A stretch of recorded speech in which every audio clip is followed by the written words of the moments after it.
민석은 차 안에서 넥타이를 느슨하게 풀었습니다. 40대 중반의 나이지만 그의 얼굴엔 여전히 날카로움이 살아있었죠. 10년 전 이혼 후 홀로 일어선 그는 이제 중소기업 대표가 되어 있었습니다.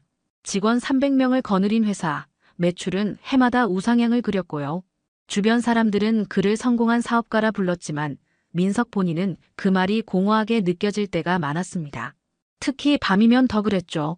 넓은 아파트에 혼자 남겨진 시간, 침대에 누워도 잠은 쉽게 오지 않았습니다. 그럴 때마다 머릿속엔 전처 지연의 얼굴과 그리고 아들 하온의 이름이 떠올랐어요. 하온. 그 이름을 입 밖으로 꺼낸 지도 벌써 몇 년이 흘렀는지 모르겠습니다. 민석은 베개를 뒤집으며 눈을 감았지만 공허함은 사라지지 않았어요. 회사가 커질수록 통장 잔고가 늘어날수록 오히려 마음 한구석은 더 텅 비어가는 느낌이었습니다. 성공이란 게 대체 뭘까요? 민석은 천장을 바라보며 자주 그런 생각에 잠겼습니다. 오늘은 재개발 지역 기부 행사가 있는 날이었습니다. 회사 이미지도 좋아지고 지역 사회에도 도움이 되니 일석이조라고 비서는 말했죠. 민석은 운전대를 잡으며 스스로에게 다짐했습니다. 과거는 이제 잊자. 앞만 보고 가자. 그렇게 중얼거리며 차를 출발시켰어요. 룸미러에 비친 자신의 얼굴은 지쳐 보였지만 민석은 애써 미소를 지어봤습니다. 오늘도 CEO로서의 하루가 시작되는 거니까요. 차는 도심을 벗어나 재개발 지역으로 접어들었습니다. 새로 지어진 고층 빌딩 옆으로 허물어져가는 낡은 건물들이 나타났어요. 비닐 천막과 골판지로 지어진 임시 거처들이 길 양옆에 줄지어 서 있었죠. 민석은 창밖 풍경을 무심히 바라봤습니다. 개발과 낙후가 공존하는 이 풍경이 어쩐지 자신의 내면과 닮아있다는 생각이 들었어요. 신호등이 빨간불로 바뀌었습니다. 민석은 잠시 멈춰서서 창밖을 더 자세히 들여다봤죠. 그때였어요. 길가에 종이컵을 들고 앉아있는 여인의 모습이 눈에 들어왔습니다. 남루한 옷차림, 긴 머리카락이 얼굴을 반쯤 가리고 있었죠. 민석의 심장이 멎은 듯 멈췄어요. 손에 쥔 핸들이 축축하게 땀으로 젖어들었습니다. 설마. 그는 눈을 크게 떴습니다. 손이 떨렸고 입술이 바짝 말랐죠. 그 여인의 윤곽 앉아있는 자세, 고개를 숙인 모습까지. 모든 게 너무나 익숙했습니다. 아니, 익숙하다는 말로는 부족했어요. 그건 10년 동안 민석의 기억 속에 새겨져 있던, 지우려 해도 지워지지 않던 바로 그 사람의 모습이었습니다. 민석은 숨이 막혔습니다. 심장이 미친 듯이 뛰기 시작했죠. 민석은 황급히 차 문을 열고 뛰쳐나갔어요. 뒤에서 경적 소리가 울렸지만 그는 신경 쓰지 않았습니다. 여인에게 달려가며 그는 떨리는 목소리로 불렀죠. 지연아, 너 맞지? 목소리가 갈라졌습니다. 발걸음은 빨랐지만 마음은 두려웠어요. 여인은 고개를 돌렸습니다. 그 순간 민석의 발걸음이 멈췄어요. 지연이었습니다. 틀림없이 지연이었죠. 하지만 10년 전 기억 속의 지연과는 너무나 달랐습니다. 볼에는 희미한 상흔이 있었고 눈가엔 깊은 주름이 패여 있었어요. 한때 윤기나던 머리카락은 푸석하게 변해 있었고 손은 거칠게 갈라져 있었습니다. 민석은 가슴이 무너지는 것 같았어요. 지연아, 정말 너구나. 민석이 한 걸음 더 다가서자 지연은 황급히 얼굴을 돌렸습니다. 종이컵을 움켜쥔 손이 바들바들 떨렸어요. 지연은 일어서려 했지만 다리에 힘이 들어가지 않는 듯 휘청거렸죠. 민석은 본능적으로 손을 뻗었지만 지연은 몸을 뒤로 빼며 고개를 저었습니다. 이제 와서 뭐하러 왔어요? 지연의 목소리는 쉬어 있었습니다. 한때 그렇게 맑고 따뜻하던 목소리가 이제는 메마르고 날카로웠어요. 민석은 할 말을 잃었습니다. 입술이 떨렸지만 어떤 말도 나오지 않았죠. 그저 지연의 모습을 바라볼 뿐이었어요. 주변에서 사람들이 하나둘 모여들기 시작했습니다. 저 사람 누구 아냐? 비싼 차 타고 온 거 봐. 재벌 아니야? 저기 차 좀 봐. 웬 노숙자랑 대화하는 거야? 웅성거리는 소리가 들려왔지만 민석은 신경 쓰지 않았습니다. 그의 시선은 온통 지연에게 고정되어 있었어요. 그때 민석의 눈이 지연의 손목에 멈췄습니다. 해진 옷소매 사이로 무언가 반짝이는 게 보였죠. 민석은 숨을 멈췄습니다. 가슴이 조여오기 시작했어요. 그건 시계였습니다. 10년 전 결혼기념일에 민석이 지연에게 선물했던 바로 그 시계였어요. 은빛줄이 낡아서 색이 바랬고 유리 표면엔 작은 흠집들이 나 있었습니다. 하지만 틀림없었죠. 민석은 그 시계를 한눈에 알아봤습니다. 당시 민석의 한 달 월급을 모두 쏟아부어 산 시계였으니까요. 지연이 얼마나 좋아했는지 매일 차고 다니던 그 시계였습니다. 그게. 민석은 떨리는 손으로 지연의 손목을 가리켰습니다. 지연은 재빨리 소매를 내려 시계를 가렸어요. 하지만 이미 늦었습니다. 민석은 또렷하게 봤어요. 시계의 초침이 오후 2시 11분에서 멈춰 있는 걸요. 멈춰 있는 시간. 민석은 그 의미를 알 수 없었지만 뭔가 중요한 의미가 담겨 있다는 걸 직감적으로 느꼈습니다. 그걸 아직도 차고 있었어? 민석의 목소리가 갈라졌습니다. 눈시울이 뜨거워졌어요. 10년이 지났는데도, 이렇게 비참한 처지가 되었는데도 지연은 그 시계를 버리지 않고 간직하고 있었던 겁니다. 민석은 이해할 수 없었어요. 왜죠? 왜 아직도 그걸 차고 있는 걸까요? 자신을 떠났던 사람이, 이혼을 먼저 요구했던 사람이 말이에요. 지연의 입술이 떨렸습니다. 눈가에 눈물이 고였지만 지연은 애써 참았어요. 그리고 힘겹게 입을 열었습니다. 그 시간은 우리 아이가 떠난 시간이에요. 민석의 세계가 순식간에 무너졌습니다. 아이, 떠났다고. 무슨 말인지 이해할 수 없었어요. 하온이가 어떻게 됐다는 건가요? 민석은 지연을 붙잡으려 했지만 지연은 몸을 돌려 천막 사이로 사라져버렸습니다. 민석은 그 자리에 멍하니 서 있었어요. 다리가 후들거렸습니다. 민석은 비틀거리며 차로 돌아왔습니다. 운전석에 앉았지만 시동을 걸 수가 없었어요. 손이 너무 떨려서 키를 제대로 잡을 수조차 없었죠. 머릿속이 하얘졌습니다. 지연의 마지막 말이 귓가에 맴돌았어요. 우리 아이가 떠난 시간. 떠났다는 게 무슨 뜻일까요? 설마 그런 뜻은 아니겠죠. 민석은 고개를 저었습니다. 아니에요. 그럴 리 없습니다. 하온이가 죽었다는 말일 리 없어요. 하지만 가슴 한편에선 이미 알고 있었습니다. 지연의 표정 멈춰있는 시계, 그리고 그 처절한 목소리가 모든 걸 말해주고 있었어요. 민석은 핸들에 이마를 기댔습니다. 숨이 막혔어요. 가슴이 너무 아파서 제대로 숨을 쉴 수가 없었습니다. 눈물이 주르르 흘러내렸죠. 민석은 소리 없이 울었습니다. 얼마나 시간이 흘렀을까요? 정신을 차린 민석은 비서에게 전화를 걸었습니다. 떨리는 목소리로 행사 참석을 취소한다고 말했어요. 비서가 무슨 일이냐고 물었지만 민석은 대답하지 않았습니다. 그저 전화를 끊고 다시 천막촌 쪽을 바라봤죠. 지연을 찾아야 했습니다. 제대로 된 이야기를 들어야 했어요. 민석은 차에서 내려 천막촌 사이를 헤매기 시작했습니다. 좁은 골목길, 비닐과 천으로 만들어진 임시 거처들이 미로처럼 얽혀 있었어요. 발밑엔 쓰레기들이 널려 있었고 악취가 코를 찔렀습니다. 민석은 지연의 이름을 불렀지만 대답은 없었어요. 사람들이 경계하는 눈빛으로 민석을 쳐다봤죠. 양복을 입은 남자가 이곳에 나타난 게 낯선 모양이었습니다. 한참을 찾아 헤맨 끝에 민석은 구석진 천막 하나를 발견했습니다. 낡은 파란 비닐로 덮인 작은 공간이었어요. 민석은 조심스럽게 다가가 안을 들여다봤습니다. 지연이 웅크리고 앉아 있었어요. 무릎을 끌어안고 고개를 숙인 채 말이죠. 민석은 떨리는 목소리로 불렀습니다. 지연아, 나야. 지연은 고개를 들지 않았습니다. 하지만 어깨가 미세하게 떨리는 게 보였어요. 민석은 천막 안으로 들어갔습니다. 좁은 공간, 낡은 이불 한 장과 해진 가방 하나가 전부였죠. 이게 지연이 살아온 공간이라니. 민석은 가슴이 찢어지는 것 같았습니다. 그는 지연 앞에 무릎을 꿇고 앉았어요. 제발 말해줘. 하온이가 어떻게 된 거야? 뭐가 어떻게 된 건지 설명해줘. 지연은 한참을 침묵했습니다. 그리고 천천히 고개를 들었어요. 눈은 충혈되어 있었고 얼굴엔 눈물 자국이 선명했습니다. 지연은 입을 열었어요. 목소리는 떨렸지만 또렷했습니다. 하온이는 8살 때 죽었어요. 민석의 몸이 굳어졌습니다. 세상이 멈춘 것 같았어요. 8살. 이혼한 지 2년 후였다는 뜻이었습니다. 민석은 그 사실을 전혀 몰랐어요. 아무도 말해주지 않았습니다.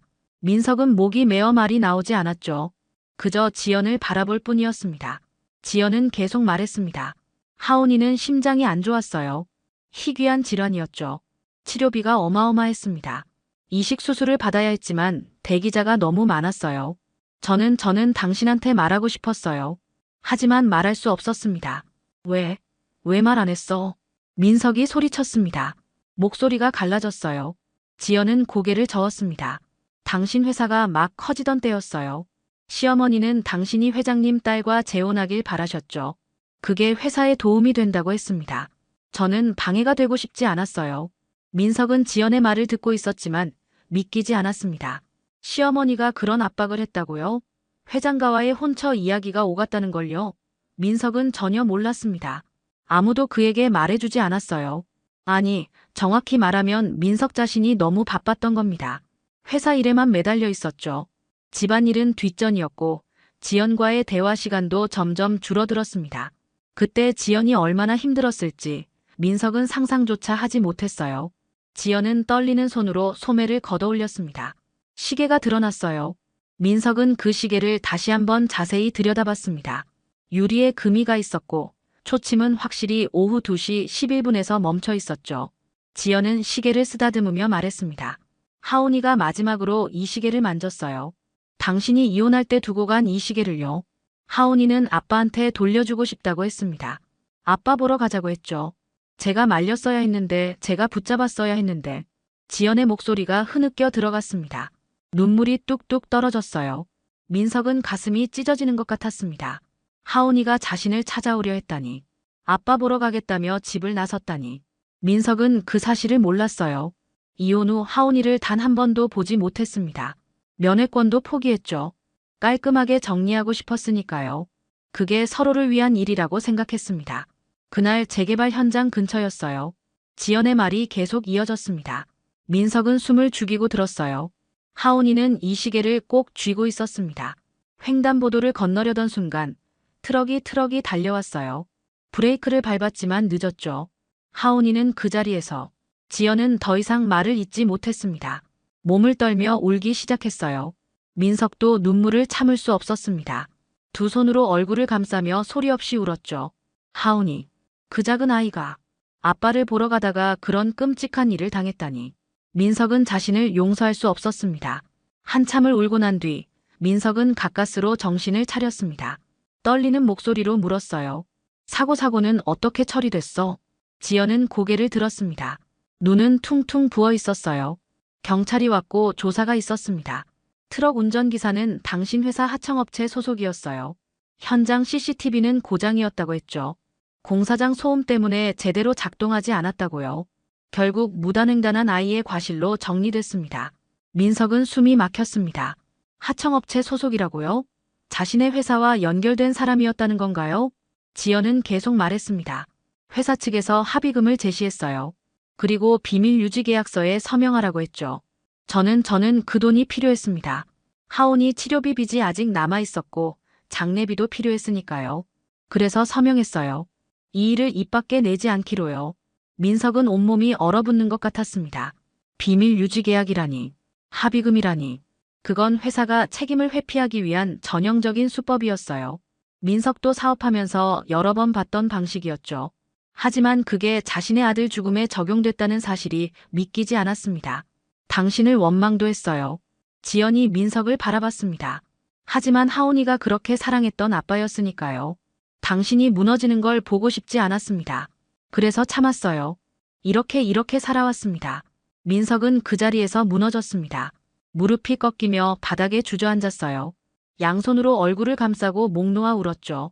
어깨가 들썩였고 숨이 제대로 쉬어지지 않았습니다. 하온이, 자신의 아들, 그 작은 아이가 아빠를 보러 가다가 죽었다니. 그것도 자신의 회사와 연결된 사람 때문에 말이죠. 민석은 자신이 살아온 10년이 송두리째 무너지는 것 같았습니다. 지연은 민석을 바라보며 조용히 말했습니다. 가세요. 이제 알았으니 돌아가세요. 당신은 당신의 삶을 사시면 됩니다. 하지만 민석은 고개를 저었어요. 일어날 수가 없었습니다. 다리에 힘이 들어가지 않았죠. 그는 지연의 손을 붙잡았습니다. 거칠고 갈라진 손이었지만 민석은 꽉 쥐었어요. 미안해, 정말 미안해. 민석의 목소리는 갈라져 있었습니다. 지연은 손을 빼려 했지만 민석은 놓지 않았어요. 그는 지연을 똑바로 바라봤습니다. 눈은 충혈되어 있었고 눈물로 범벅이었죠. 내가 잘못했어. 내가 너무 바보였어. 회사만 보고 살았어. 너와 하온이를 제대로 보지 못했어. 이혼할 때도 너의 진심을 몰랐어. 그냥 배신당했다고만 생각했지. 내가 얼마나 힘들었을지, 하온이가 얼마나 아팠을지 난 아무것도 몰랐어. 지연은 고개를 돌렸습니다. 더 이상 민석을 바라볼 수 없었어요. 너무 오랜 시간 혼자 견뎌왔던 고통이었고 이제 와서 누군가 이해해준다는 게 오히려 더 아팠습니다. 지연은 작은 목소리로 말했어요. 이제 와서 미안하다고 말해봤자 하온이는 돌아오지 않아요.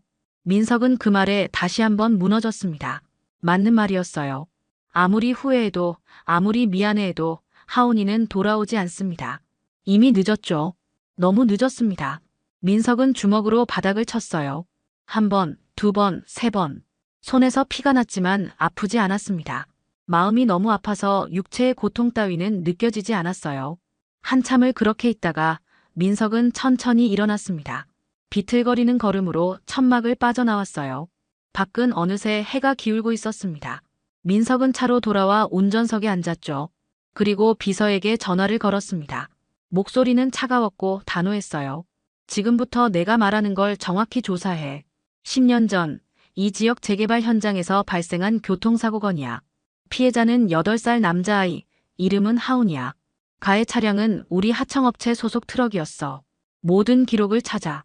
사고 보고서, 보험 처리 내역 합의 과정, CCTV 영상 유무 전부 다. 비서는 당황한 목소리로 물었습니다. 사장님, 그게 무슨? 묻지 말고 해. 당장 해. 민석은 전화를 끊었습니다. 그리고 핸들을 꽉 쥐었어요. 손에서 아직 피가 흐르고 있었지만 신경 쓰지 않았습니다. 그는 결심했어요. 진실을 밝혀내겠다고. 하온이에게 무슨 일이 있었는지, 회사가 어떻게 처리했는지 모든 걸 파헤치겠다고 말이죠. 그게 아빠로서 할 수 있는 마지막 일이었습니다. 이틀 후 비서로부터 조사 결과가 도착했습니다. 민석은 회의실 문을 잠그고 혼자 자료를 펼쳤어요. 두꺼운 파일 속에는 10년 전 사고의 모든 기록이 담겨 있었습니다. 민석은 한 장 한 장 넘기며 읽었죠. 읽을수록 그의 얼굴은 굳어졌고 손은 떨렸습니다. 분노가 치밀어 올랐어요. 동시에 자괴감이 밀려왔습니다. 사고 당일 트럭 운전기사는 3일 연속 야근 중이었습니다. 과로 상태였죠. 하지만 공사 일정을 맞추기 위해 강행됐던 겁니다. 민석은 자료를 계속 넘겼습니다. 손이 떨렸지만 멈출 수 없었어요. 공사장 안전일지에는 그날 무사고로 기록되어 있었습니다. 하지만 실제로는 어린아이가 목숨을 잃었죠. 어떻게 무사고라고 쓸 수 있었을까요? 민석은 이해할 수 없었습니다. 아니, 이해하고 싶지 않았어요.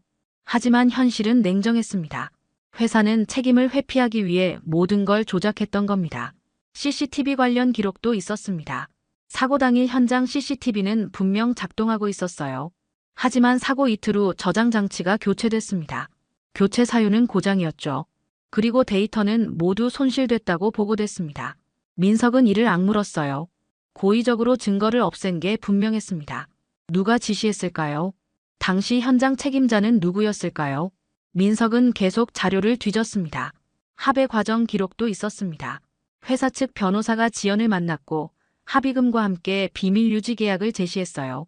금액은 3천만 원이었습니다. 아이의 목숨값이 고작 3천만 원이라니. 민석은 숨이 막혔어요. 그 돈으로 지연은 하온이의 치료비 빚을 갚고 장례를 치렀겠죠. 남은 건 아무것도 없었을 겁니다. 그리고 홀로 거리로 내몰렸던 거예요. 보험 처리 기록도 눈에 들어왔습니다. 회사는 최소한의 보험금만 지급했어요. 무단횡단 아동의 과실이 크다는 이유였습니다. 트럭 운전기사의 과로 상태는 언급조차 되지 않았죠. 공사장 안전관리부실도 문제 삼지 않았습니다. 모든 책임을 어린아이에게 떠넘긴 겁니다. 민석은 자료를 던져버렸어요. 종이들이 공중에 흩날렸습니다. 이게 내 회사가 한 짓이야? 민석은 소리쳤습니다. 회의실엔 아무도 없었지만 그는 외쳤어요. 벽에 주먹을 내리쳤습니다. 손마디가 부서지는 것 같았지만 아프지 않았어요. 마음이 너무 아팠으니까요. 자신이 일궈온 성공, 자신이 자랑스러워했던 회사, 그 모든 게 한 아이의 죽음 위에 세워진 거였습니다. 하온이의 죽음 위에 말이죠. 민석은 바닥에 주저앉았습니다. 흩어진 서류들을 하나씩 집어들었어요. 그 속에서 한 장의 사진이 나왔습니다. 사고 현장 사진이었죠. 도로 위에 작은 운동화 한 짝이 놓여 있었습니다. 민석은 그 사진을 보며 숨이 멎었어요. 하온이가 신고 있었을 운동화. 아빠를 보러 가다가 벗겨진 그 작은 신발. 민석은 사진을 가슴에 안았습니다. 그리고 울었어요. 소리내어 울었습니다. 그날 저녁 민석은 다시 천막촌으로 향했습니다. 지연을 만나야 했어요. 모든 진실을 알았으니 이제 함께 이야기해야 했습니다.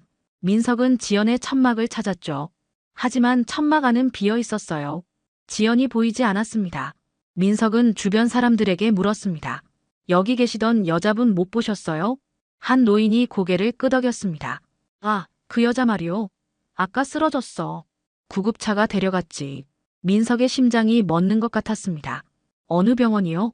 어디로 갔어요? 글쎄 시립병원 아니었나. 민석은 곧장 차에 뛰어올라 시립병원으로 달렸습니다. 응급실에 도착해 접수처에 물었어요. 지연의 이름을 대자 간호사가 고개를 끄덕였습니다. 2층 입원실에 계세요. 하지만 보호자가 아니시면 전 남편입니다. 민석은 서둘러 병실로 향했습니다. 복도를 지나 병실 문을 열었어요. 침대에 지연이 누워 있었습니다. 산소 마스크를 쓰고 있었고 얼굴은 창백했죠. 민석은 다가가 지연의 손을 잡았습니다. 지연이 천천히 눈을 떴어요. 민석 씨, 지연아, 괜찮아? 무슨 일이야? 그때 의사가 들어왔습니다. 민석은 급히 물었어요. 선생님, 이 사람 어떻게 된 겁니까? 의사는 심각한 표정으로 말했습니다. 보호자시죠? 잠시 밖에서 얘기 좀 하시죠. 민석은 의사를 따라 복도로 나왔습니다. 의사는 조심스럽게 입을 열었어요. 검사 결과 폐암입니다. 그것도 말기예요. 민석의 몸이 굳어졌습니다. 폐암, 말기라고요? 얼마나 남았습니까? 의사는 고개를 저었습니다. 정확히 말씀드리긴 어렵지만 길어야 몇 개월입니다. 민석은 그 자리에 서서 무너져 내렸습니다. 다리에 힘이 풀려 벽에 기댈 수밖에 없었어요. 폐암 말기, 몇 개월. 그 말들이 머릿속에서 맴돌았습니다. 방금 전까지만 해도 지연과 함께 다시 시작할 수 있을 거라 생각했어요. 천천히 조금씩 관계를 회복하고 하온이를 위해 함께 무언가를 만들어갈 수 있을 거라 믿었습니다. 하지만 이제 그럴 시간조차 없다는 건가요? 왜 이제야 병원에 온 겁니까? 민석이 떨리는 목소리로 물었습니다. 의사는 안타까운 표정을 지었어요. 환자분이 증상을 오래 방치하신 것 같습니다. 경제적으로 어려우셨는지 병원을 찾지 않으셨던 것 같고요. 이미 폐 전체로 퍼진 상태입니다. 다른 장기로의 전이 여부도 추가 검사가 필요합니다. 민석은 주먹을 쥐었습니다. 손톱이 손바닥에 파고들었지만 느껴지지 않았어요. 지연이 거리에서 그렇게 고통받고 있을 때 자신은 무얼 했을까요? 회사 일에 몰두하고 성공을 자랑하고 편안한 침대에서 잠을 잤습니다. 지연은 천막 속에서 홀로 아파하며 죽어가고 있었는데 말이죠. 최선을 다해 주십시오. 돈은 걱정하지 마시고 가능한 모든 치료를 해주세요. 민석은 간곡히 부탁했습니다. 의사는 고개를 끄덕였지만 표정은 여전히 어두웠어요. 민석은 다시 병실로 들어갔습니다. 지연은 여전히 산소 마스크를 쓰고 있었죠. 민석은 침대 옆 의자에 앉아 지연의 손을 잡았습니다. 지연아, 내가 몰랐어. 내가 이렇게 아픈 줄 진작 병원에 왔어야 했잖아. 지연은 힘없이 미소 지었습니다. 병원비가 없었어요. 그리고 이미 늦었다는 걸 알고 있었습니다. 무슨 소리야? 아직 늦지 않았어. 내가 최고의 의료진을 구할게. 외국에서라도 전문의를 모셔올 거야. 꼭 나을 수 있어. 지연은 고개를 저었습니다. 민석 씨 괜찮아요. 저는 이미 오래전부터 준비하고 있었어요. 하온이 없는 세상에서 사는 게 너무 힘들었습니다. 매일이 고통이었죠. 어쩌면 이게 저한테는 안식일지도 몰라요. 그런 말 하지 마. 민석의 목소리가 떨렸습니다. 눈물이 흘러내렸어요. 제발 그런 말 하지 마. 난 이제야 널 다시 만났잖아. 이제야 진실을 알았고 이제야 잘못을 바로잡으려 하는데 넌 떠나면 안 돼. 지연은 민석의 손을 꽉 쥐었습니다. 힘이 별로 없었지만 진심이 느껴졌어요. 민석 씨, 제 말 들어주세요. 부탁이 있어요. 뭐든지 말해. 내가 다 들어줄게. 지연은 숨을 고르고 천천히 말했습니다. 하온이 이름을 잊지 말아주세요. 우리 아이가 이 세상에 있었다는 걸 누군가는 기억해줘야 해요. 당신이 그걸 해주셨으면 합니다. 그럼 당연하지. 하온이 이름으로 재단도 만들 거야. 병원도 짓고 의원도 열 거야. 많은 아이들이 하온이 이름을 기억하게 될 거야. 지연의 눈에 눈물이 고였습니다. 고마워요. 정말 고마워요. 그리고 지연은 잠시 말을 멈췄습니다. 기침이 나왔고 몸을 떨었어요. 민석은 급히 물을 떠다 주었습니다. 지연은 물을 한 모금 마시고 다시 말을 이었어요. 저를 용서하지 않아도 돼요. 제가 당신한테 진실을 말하지 않은 것도 잘못이었으니까요. 하지만 제발 당신 자신을 용서해 주세요. 너무 자책하지 마세요. 당신은 나쁜 사람이 아니에요. 그냥 몰랐을 뿐이죠. 민석은 고개를 저었습니다. 아니야. 난 알았어야 했어. 남편으로서, 아버지로서 알았어야 했어. 이제라도 알았잖아요. 그리고 바로잡으려 하잖아요. 그걸로 충분합니다. 지연은 손목에 시계를 풀었습니다. 그리고 민석의 손에 쥐어주었어요. 이거 가져가세요. 오후 2시 11분. 하온이가 떠난 시간이에요. 이 시간을 기억해 주세요. 그리고 앞으로 나아가세요. 멈춰있지 말고요. 민석은 시계를 받아들었습니다. 낡고 멈춰있는 시계였지만 그 안엔 너무나 많은 의미가 담겨 있었어요. 민석은 시계를 가슴에 안았습니다. 지연아 미안해. 정말 미안해. 저도 미안해요. 그리고 사랑했어요. 지연은 눈을 감았습니다. 숨소리가 고르게 들렸어요. 민석은 지연의 손을 놓지 않고 그 자리에 앉아 있었습니다. 밤새도록요. 2달이 흘렀습니다. 지연은 병원 특실로 옮겨졌고 민석은 매일 병실을 지켰어요. 회사 일은 모두 뒤로 미뤘습니다. 지금 가장 중요한 건 지연 곁에 있어주는 거였으니까요. 민석은 지연에게 책을 읽어주고 음악을 틀어주고 창밖 풍경을 이야기해 주었습니다. 지연의 상태는 점점 나빠졌지만 두 사람은 함께 있는 시간을 소중히 여겼어요. 어느 날 아침, 지연이 민석을 불렀습니다. 목소리가 가늘게 떨렸어요. 민석 씨 하온재단, 언제 문 여나요? 다음 주야. 심장센터 먼저 열고 무료 의원은 그 다음 달에 열 거야. 보고 싶은데 제가 볼 수 있을까요? 민석은 지연의 손을 꽉 잡았습니다. 당연하지. 내가 꼭 봐야 해. 개원식에 함께 가자. 지연은 고개를 끄덕였습니다. 하지만 두 사람 모두 알고 있었어요. 시간이 얼마 남지 않았다는 걸요. 의사는 이미 몇 번이나 마음의 준비를 하라고 말했습니다. 민석은 받아들이고 싶지 않았지만 현실은 냉정했어요. 일주일 후 하온재단 심장센터 개원식이 열렸습니다. 민석은 휠체어에 지연을 태워 함께 행사장으로 갔어요. 지연은 산소호흡기를 달고 있었고 몸은 너무 야위어 있었습니다. 하지만 눈빛만은 살아있었죠. 행사장에 들어서자 많은 사람이 박수를 보냈습니다. 민석은 단상에 올라 인사말을 했어요. 오늘 하온재단 심장센터가 문을 엽니다. 이곳은 제 아들 하온이와 그리고 하온이 어머니인 지연을 위한 곳입니다. 10년 전 제가 지키지 못했던 소중한 생명들을 기억하며 앞으로 이곳에서 많은 아이들이 건강하게 자랄 수 있기를 바랍니다. 민석의 목소리가 떨렸습니다. 지연은 휠체어에 앉아 눈물을 흘렸어요. 행사가 끝나고 민석은 지연을 전시관으로 데려갔습니다. 전시관 한쪽 벽면에는 하온의 사진이 크게 걸려 있었어요. 환하게 웃고 있는 하온의 모습이었습니다. 그 아래엔 작은 운동화 한 짝이 전시되어 있었죠. 하온이다. 지연이 중얼거렸습니다. 휠체어에서 일어서려 했지만 힘이 없었어요. 민석이 재빨리 부축했습니다. 지연은 민석에게 기대어 천천히 사진 앞으로 걸어갔어요. 사진을 쓰다듬으며 지연은 말했습니다. 하온아 엄마 왔어. 보고 싶었어. 너무 보고 싶었단다. 아빠도 여기 계셔. 아빠가 내 이름으로 이렇게 멋진 곳을 만들어주셨어. 많은 아이들이 이곳에서 도움을 받을 거야. 내가 받지 못했던 도움을요. 지연의 목소리가 점점 작아졌습니다. 숨이 가빠졌어요. 민석은 급히 지연을 휠체어에 앉혔습니다. 지연아, 괜찮아. 지연은 고개를 끄덕였습니다. 괜찮아요. 하온이를 봤으니까요. 이제 마음이 편해요. 병원으로 돌아가자. 쉬어야 해. 민석은 지연을 데리고 병원으로 돌아왔습니다. 지연은 침대에 누워 깊은 잠에 빠졌어요. 민석은 침대 옆에 앉아 지연의 손을 잡고 있었습니다. 밤이 깊어갔죠. 새벽녘 지연이 눈을 떴습니다. 민석을 바라보며 희미하게 미소 지었어요. 민석 씨 고마워요. 정말 고마워요. 무슨 소리야. 내가 더 고마워. 나한테 기회를 줘서. 하온이 잘 부탁해요. 우리 아들 이름 잊지 말아주세요. 절대 잊지 않을게. 약속해. 지연은 천천히 눈을 감았습니다. 숨소리가 점점 약해졌어요. 민석은 지연의 손을 꽉 쥐었습니다. 지연아 사랑해. 사랑했어. 미안해. 그리고 지연은 조용히 숨을 거두었습니다. 민석은 소리 없이 울었어요. 지연의 손을 놓지 않은 채 한참을 그렇게 있었습니다.